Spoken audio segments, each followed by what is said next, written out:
Okay, so anyways, I'll give this to you as a problem to solve. So that's why we are using this as our key, and then not this because of what happens in the controller. And how did we go about trying to impose this? So right now, if a student keeps, maybe I shouldn't tell you this. So let me see how much you understand. So this solves the problem as far as the controller is concerned, having this primary key. Now, what is the problem that this introduces that we need to solve? Jason? That each student, there are one student who will pick up all of the slots in one registration class. How can that happen? Because it's not by combining those two. Yeah, we are not, as Jason just pointed out, we don't prevent a student from registering for the same course offering multiple times. So to prevent that, what did we do?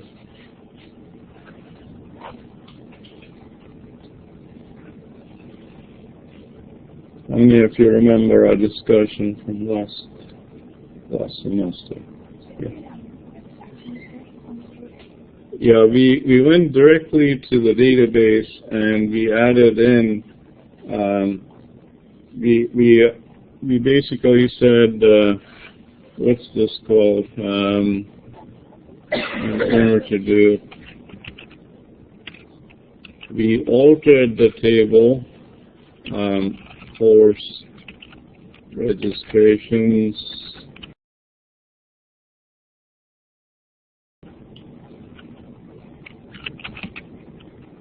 And what did we do? Add constraint. And what was the constraint?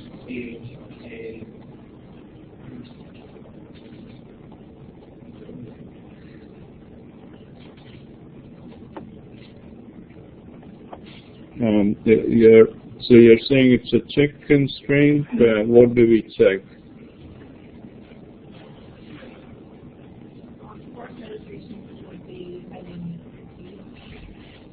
Yeah, on course registrations, add unique key. So it will be UK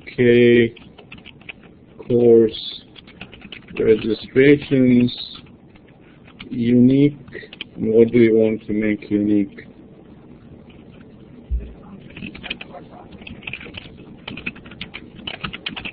ID and student ID. Okay, so let's see if this syntax works here. Okay, so if I go in here and refresh my keys, I have my unique key for course registrations.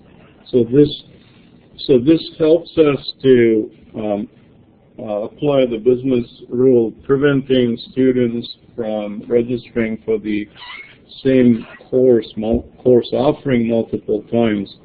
Now I should increase this size.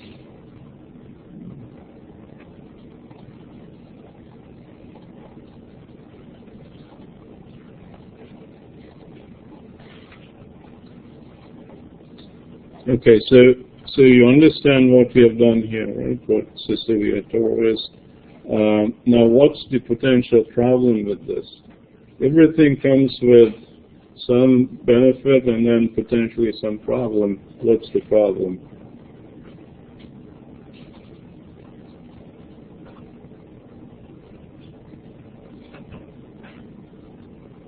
What are we doing with MVC?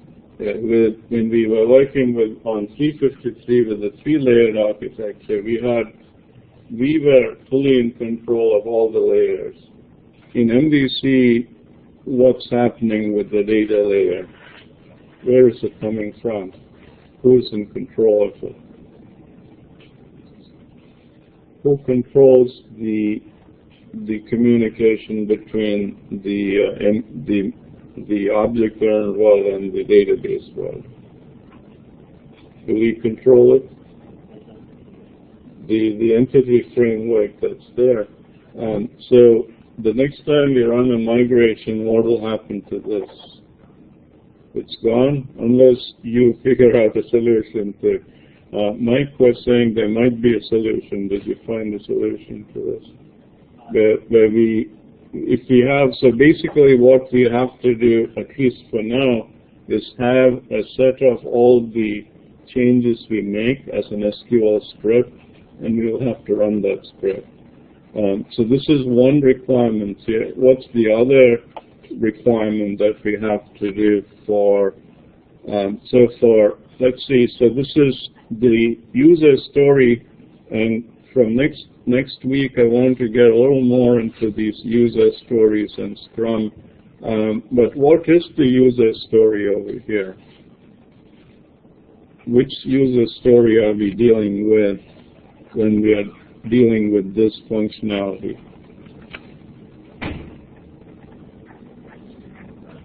Okay, it's registering for a course. I don't know if we ever wrote it down.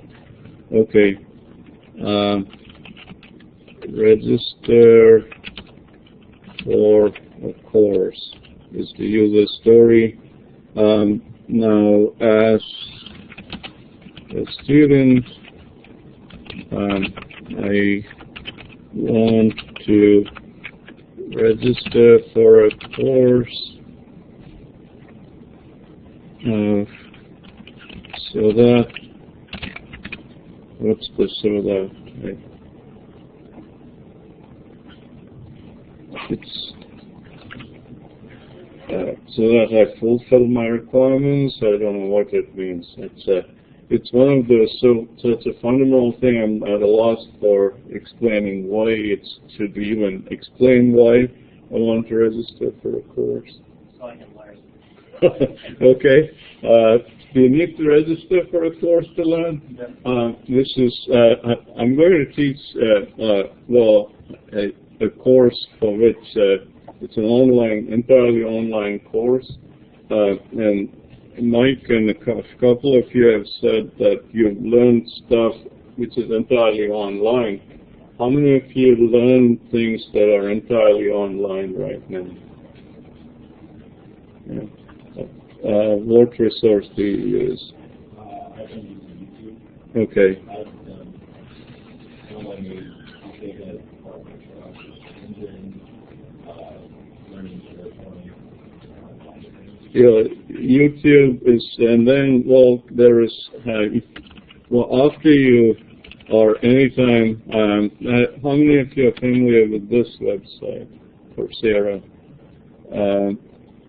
There are a lot of really excellent courses, and there is some of them have I would say a fee of $25. How much do you pay for each of the courses here? Significantly more than 25. I really think that if these sort of online resources are starting to become so good that gradually, if universities don't do a better job, there won't be a reason for us existing. But some of you said you still like coming to class, or maybe it's not coming to class as much as enjoying all the other stuff around the university, right? But anyways, so coming back to Adam, so that we can learn, then we can do away with the grades. That's actually my most painful part, but I'm really conflicted. I feel like if I push you as hard as I can, you actually learn. But some students absolutely hate it when I do that. So, and sometimes it's not entirely a fair process. So anyway, so if everyone can subscribe to Adam's so that I can learn, then we'll do away with grades. But I don't know any other suggestion on this? Yeah. I use Linda for a lot of stuff at work. What? Linda, Okay, has anyone else done this? No. Okay. I need to look it up. Is it a spectrum of different? Everything like software design, business stuff, that's really nice. It's inside of LinkedIn, or? I mean, LinkedIn. Okay. Okay. Yeah, that's like names and stuff like that too. Okay. Well, yeah, that's so. Yeah, I'll look at that. Okay, so either I can learn or maybe I can fulfill my degree requirements. Fulfill whatever degree requirements. Okay, so how do so remember that each time we did something like a user story, we also said conditions for satisfying.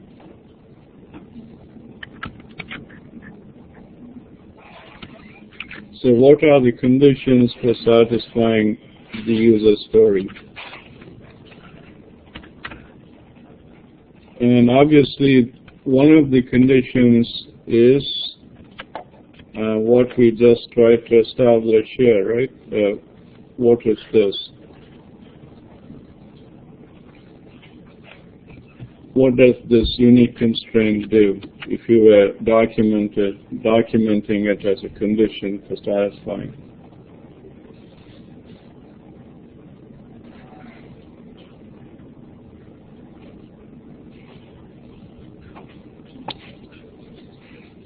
Okay, if you are looking at this blankly, I'm going to ask you, and just it's interesting. You can do this as an experiment, as a class the next time. You know where the instructor tends to look, wherever the students are looking. So if you deliberately start looking just that way, the instructor is potentially going to walk that way. Maybe in the next class you can do this experiment. You can deliberately all coordinate and have them more around, I guess. Anyway, so let's see. I'm going to go this side because I'm looking this side too much. So maybe Mitch, can you tell me what's the condition that we just from the user's, remember this is from the business or the user's perspective. We've already done this technically, but what is that condition we are looking at? To like appear in the course of the What? we are actually registered. Okay, but we will go over many of these conditions. But the one that I'm asking for is we just went through a process where we reasoned through, like we said, we are making up this primary key. And then we said, well, we could have gone, and we started off from the big picture. The big picture, we said, forget who this was. Was it Adam who said this is a many-to-many? Right? So it all starts off there, and then we drill down into our class, and then we said, okay, in MVC world, we make up this primary key, but then there is a problem in the MVC world because these two are left free. Okay, and then we said, okay, to really get this requirement or condition, we'll have to go onto a database and do this. So if you were to state it in simple terms from the user's perspective, without going into all the design and programming C# or the SQL, how will you state all that we did to accomplish this condition? What is that condition? Registered, but you can't put it twice. Okay, so how will you state it? That register for a course only once they try to get it. Okay, so if you look at the conditions, you state something like this. So in this case, what would the condition be? So as a student, the statement of the purpose of the user story is here. But once you've stated it, the conditions can be, you don't necessarily have to keep saying as or something. So what is the condition? A student can answer.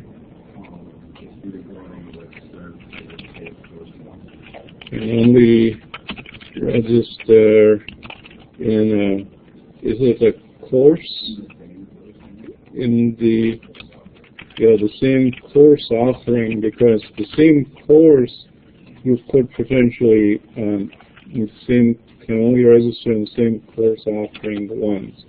Okay, so that's one.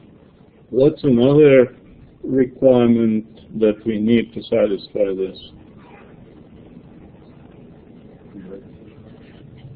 The prerequisites. Okay, so you have to check for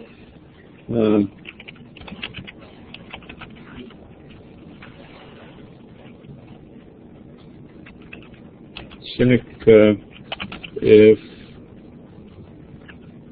student has or register student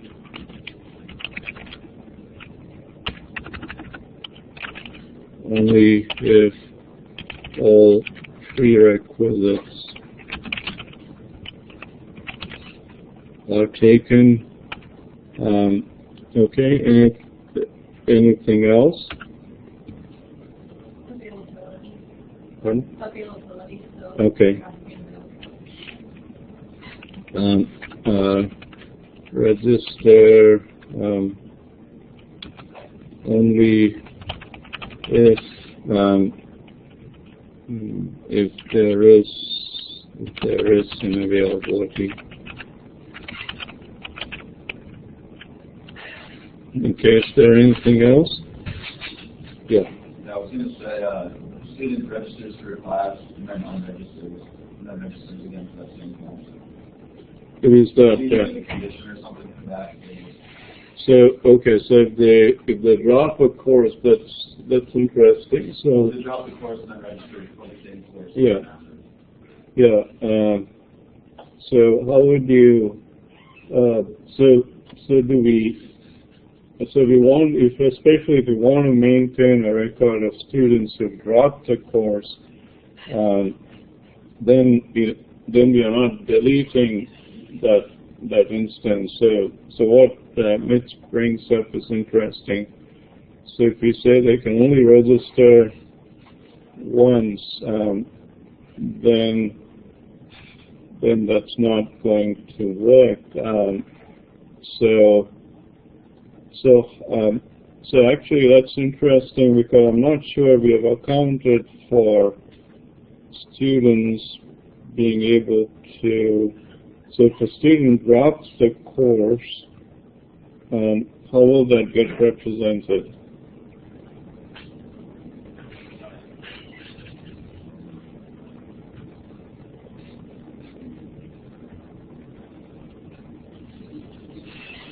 Yeah. So if you drop the course and you don't care if you want to save that information when it's just able to leave. Okay, so if they, so essentially we could, as Mike points out, if it's just, it's going, again, there are probably some other business rules here, because if you drop it before some date, you don't even have to maintain a record. It's only after a certain date that you even think about whether the student is withdrawn or not. So I guess as far as if once it becomes a permanent record, then you don't have an option of, I think, dropping and then coming back in. So. Yeah, because on the same note, if you were to take and try and register for the same class again, it's not going to be the same course offering. because after a certain point, even if you drop that class, you've withdrawn, but the next semester it'll be a different course. Yeah, it is another. It'll be a different combination. Yeah, but if you did it in the same semester, then you dropped it and then realized you need a new class, so then you pick it back up. So in which case you would have had it. Well, You have to delete for a certain amount of time, and then after that it's a permanent record. yeah, if it's not, if it doesn't have to be recorded as something, then you'll just delete it. The problem would be if it gets recorded and then you want to come back into that same course offering. That's the only problematic situation. It will be interesting. I have to ask Brian Chang if that happens or not. But I don't think it can. But if it does, then we would have to find an alternate. We would have to either add in an attribute. So our alternate key then would get extended further. There has to be something else. Okay. Is there anything else that we need to? So only if there's an availability. So whenever a registration goes through, what do you need to do? Okay. Update availability after each registration. And this is something that we discussed. So if you're updating availability after each registration, what else needs to come into play? So register only if there is availability. Update registration after each availability. So which means that we want to make sure that the number of available openings, what shouldn't happen to this? Pardon? Goes down. Yeah, it goes down. And what should we prevent from happening? Yeah, we don't want it to go into negative, so which means you might want to alter this table as well. And I'm not sure if we can impose something on the model that takes care of this. Again, I'll leave it as a question to explore. Can we do this? Can we implement this logic in the class or on the model? Okay, alter table. What table are we altering? Course offerings. And we are adding the constraint. I'll call this CH or CHK. Check. I'll call it check valid available openings. And what am I checking?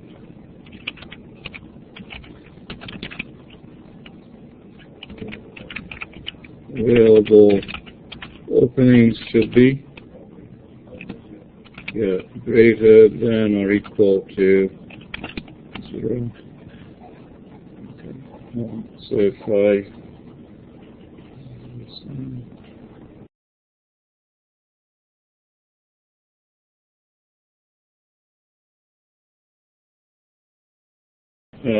WV Health Sciences.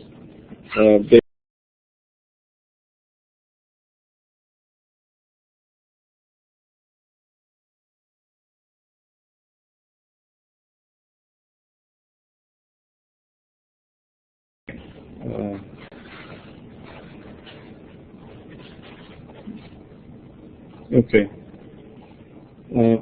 Yeah. So the place where we applied or used this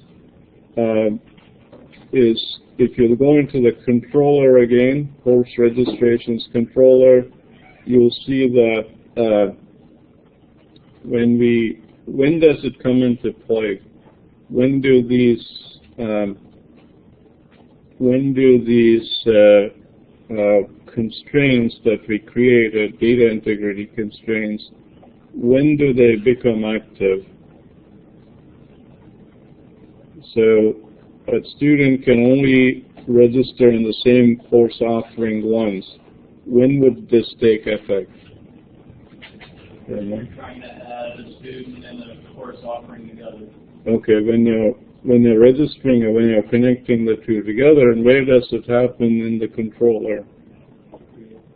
In the create. So it's going to be right here in the create option. So we auto-generated it with the scaffolding, and then we went in, and do you remember what this does? The try? It tries to do this operation, and if it is able to do it, then, well, if everything is fine, so the first thing it does is it goes to add this course registration object and tries to save it to the database. When could this fail?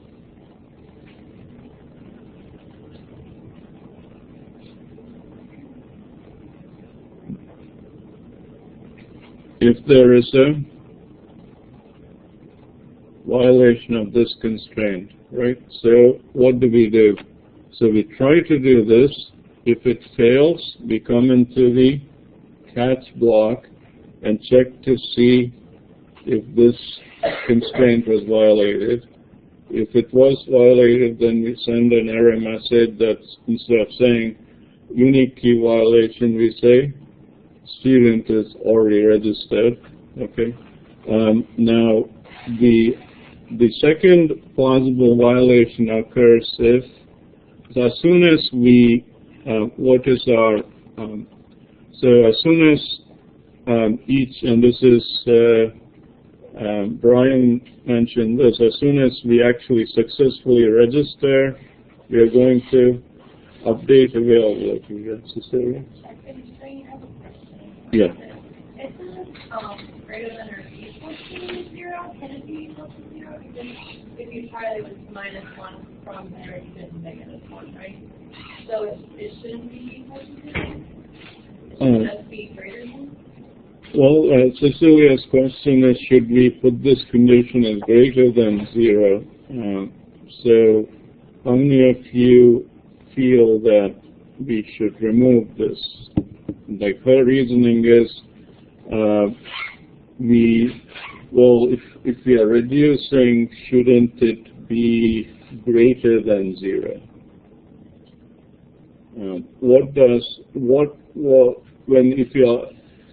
Which means that it will, if we put it as greater than 0, what is the lowest value it will allow being stored here? 1. So if available openings is 1, it still is indicating there is some availability. So when it goes down to 0 is when we know it's no longer available. So at that point, if it's at 0 and you try to reduce it further, then at that point this check constraint kicks in and says there's a violation and this won't go through. So if you look at this code here, what we are doing is we are first trying to do the add, which is the insert operation into course registration. And what do we do immediately after? Brian, what are we doing?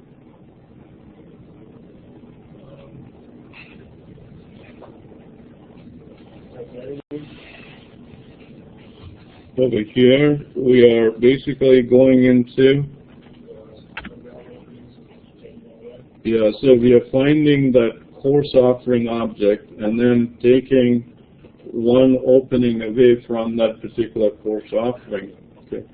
So, but both are within the try block, right? So what we are basically saying is we want both of these to occur if one of these doesn't work, it should actually move it all the way back. And we have to obviously check for the available openings.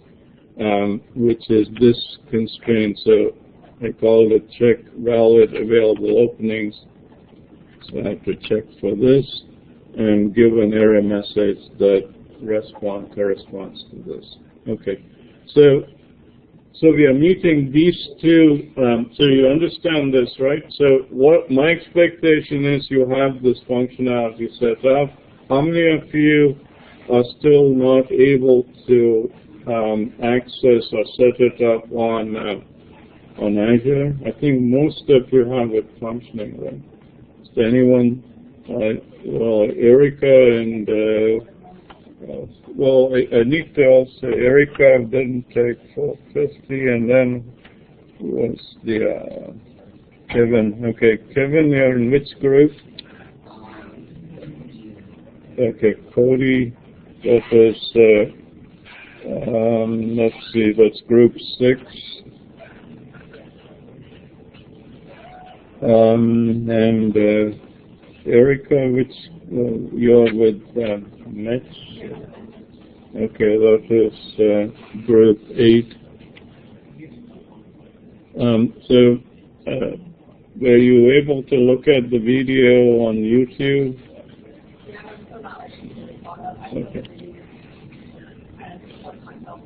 Okay. So, yeah. Okay. Okay. Okay. There are pros and cons of that too. So it's remember whenever I keep saying you can be under the illusion by watching this that you really know it. But I was talking to some of the students who have understood the material very well, and one of the things that they all said is they sort of explore, experiment, and that's so. So I'm going to have Cody be a monitor to see that it's not Cody's understanding that you have right now.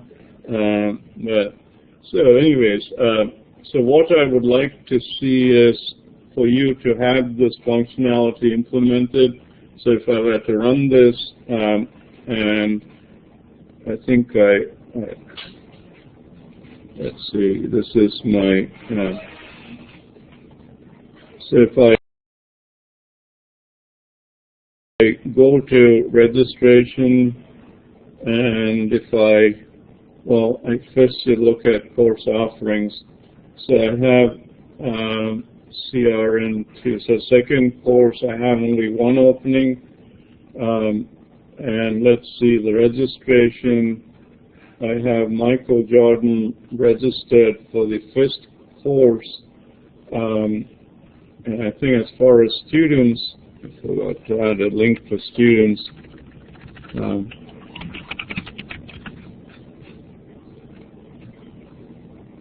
Okay, so I have 3 students. I have Kobe Bryant as well. Okay, so what I'll do is I'll first try to register Jordan in the same course twice. So if I get back an error message saying it's already registered for this course offering, if I try to register a student, let's say I register, which is the course number 2, which has one opening. So if I, okay, so let's say I go ahead and register a student. That's number 3. I register number 3 with, no, actually it's 2, student 3. If I register the student, what should happen? Okay, 0 availability. Okay, and if I now try to register a student, and I unfortunately can't do that because I think I have all 3 registered for that. So I'll have to create another student. So for you, what I want you to do is, maybe I can just create another student.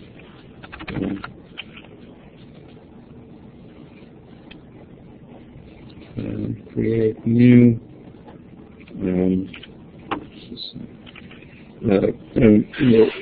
It's really sad that I have to struggle to find names. I used to follow sports much more than I do now. Well, I guess this guy is a local guy. Yeah. Well, it's isn't his name Nathan Adrian? Well, he just WVU beat the #1 team, right? So he's the only, I think, Morgantown player playing for WVU.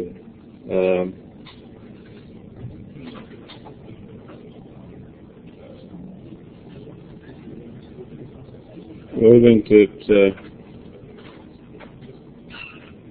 Okay, I'll now try to register.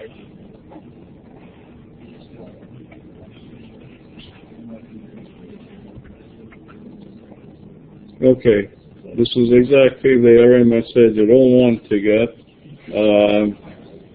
So let's see. Update conflicted with check. So somehow this check constraint is not getting caught.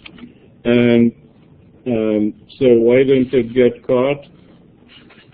Because I didn't add this constraint here. So this should be, oops, so what should it be here? Yeah, check this one. And if it's going to catch this check, what should it say?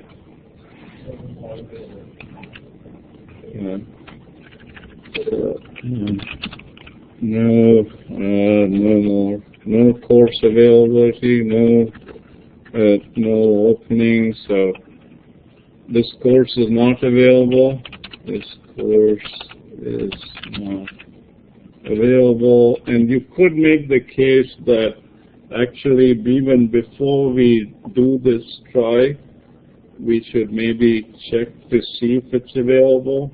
And this is where you might want to, when you go through your design of course offerings, so when you're allowing this registration to occur, if a course is already full, what shouldn't happen? But what should happen is this shouldn't show up in the list, right? We should basically take out all the courses that are already full. That way, the student doesn't have the option of selecting an unavailable course. So this should really be a last resort option where we are catching it further down the stream. Okay. We want to even prevent or at least make it known to the student that this is not available. Actually, WVU seems to be doing something. Yeah, it's actually WVU schedule of courses. How many of you are aware of what WVU does? Yeah,